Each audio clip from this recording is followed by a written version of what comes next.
Hi, I'm John McGowan, And I'm James Sadler. and the idea of this project that we have done for AC is to create biofuels, which are defined as a fuel derived from any organic material. The reason why we did this experiment is because we believe the world has a very severe dependence on gasoline and non-renewable resources. So as a solution to this, we thought we might try to create biofuels, get a better understanding of what they are, how accessible they are, how easy and how difficult they are to create. We attempted to create this biodiesel out of 5 major commodities: store-bought vegetable oil, store-bought avocado oil, recycled vegetable oil, peanut oil, which we pressed ourselves, and algae oil that was manually pressed. Now, some of the easy, more simplistic processes that we went through involved the vegetable oil, the recycled oil, and the avocado oil, because they were all store-bought. The reason why this was so easy was because they were already oil, so they were already at a stage necessary for us to convert it from oil into biodiesel. However, for the two other resources, algae and peanuts, they were in their raw form, so we had to convert those into oil before we could even start making them into biodiesel. I'm going to talk about the process that we went through in order to convert natural oils into biodiesel. Now, the first thing that we had to recognize was that there are many rules and many guidelines in order to convert oil into biodiesel. First of all, you had to have a catalyst, which we used in place of sodium hydroxide, which is pure lye. We also had to use methanol, which we used as heat gas line antifreeze.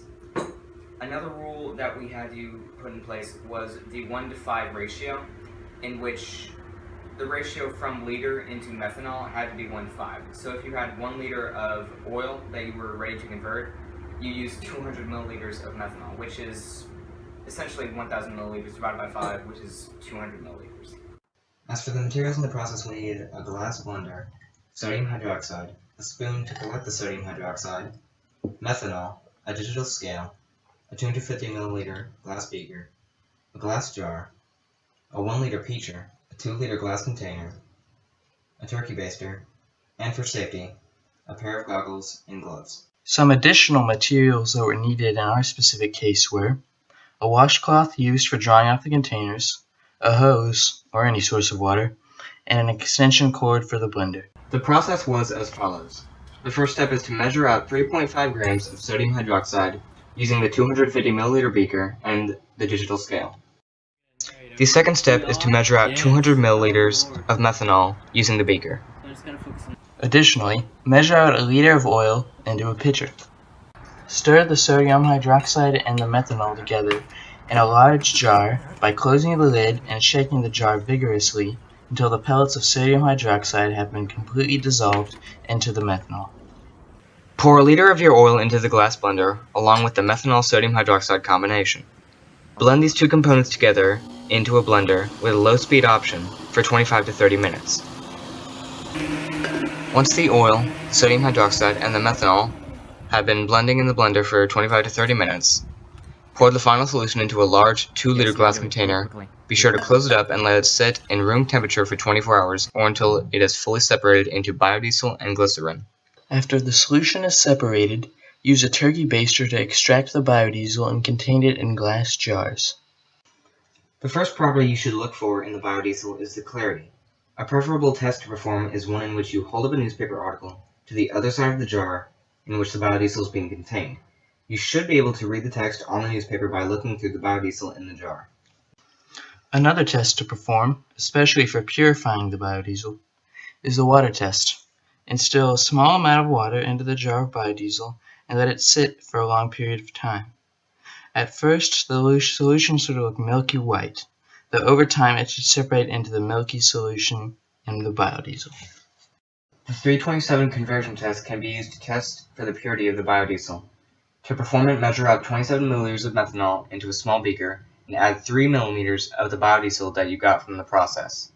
Lightly shake the solution and let it set for a short period of time.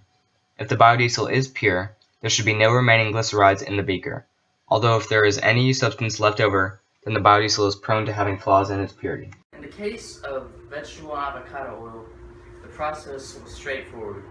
Since there was no raw material to harvest or grow, such as in the case of the peanut and algae oil, we simply had to go out and buy the vegetable and avocado oil, and then use the process we explained earlier to create the biodiesel. The end results of these processes are these two jars. In the case of the vegetable oil, it made a very clear oil, well burning, and it did have a little leftover glycerin, but on the whole it had very quality oil. The same can be said for the avocado. There was no complications in the process, and it made a very clear oil. The next commodity that we attempted to convert into biodiesel was used fry oils taken from well-known franchises or restaurant chains. The idea was to go to a local restaurant chain and collect some of the used fry oil that they had that they were willing to give to us. So we went to many restaurant chains located on Memorial, such as Burger King, Popeyes, KFC, McDonald's, and Tahua, but none of them were really willing to give us any of their used fry oil. In fact, one of the restaurants, I believe Tahua, reported to us that they had a negotiation set in place where a company would come by on a daily basis, collect their used fry oil, and possibly use it to convert into biodiesel, just as we were attempting to do. Thankfully, Mr. Barrett had some used fry oil that he received from another group of students who were trying to accomplish tasks similar to ours, and he was willing to give us some of the used fry oil. So, after we had received the used fry oil, the process became straightforward and simplistic, as we were able to convert it easily into biodiesel using the process that we have already described. We quickly learned that manually pressing the peanuts was not only time-consuming, but not very efficient, as the pressing resulted in very few amounts of peanut oil to use for the process. One of the more difficult materials to create into biodiesel was algae. We initially wanted to use algae because of its very high oil percentage, standing at about 70% oil, and the fact that it's known to grow like crazy. So we expected it to be easy to grow. Now, we knew that we couldn't just go out to the local Kroger and buy some algae, so we instead had to cultivate it and then harvest it. That proved to be the first difficulty, as the algae did not want to grow like we wanted it to. So we ended up with a limited amount of algae. We were then faced with an even worse problem of the inefficiency of the Batiba oil expeller.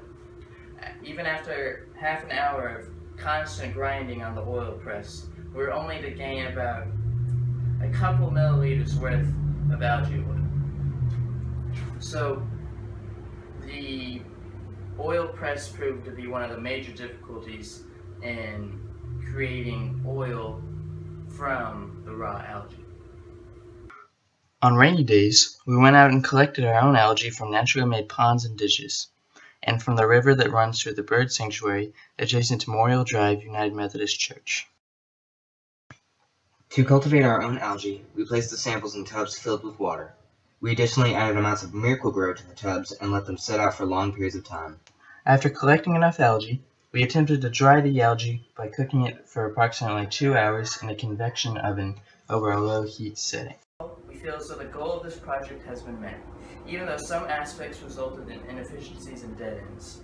We have grasped a better understanding of what it takes to make biodiesel, especially in a home setting, and I also realized the difficulties of crafting biodiesel out of particular materials that require additional steps. One thing that we found to be significantly apparent in our case was that crafting some biodiesels out of some materials such as vegetable oil and avocado oil from a store can be rather easy and done in the comfort of one's home.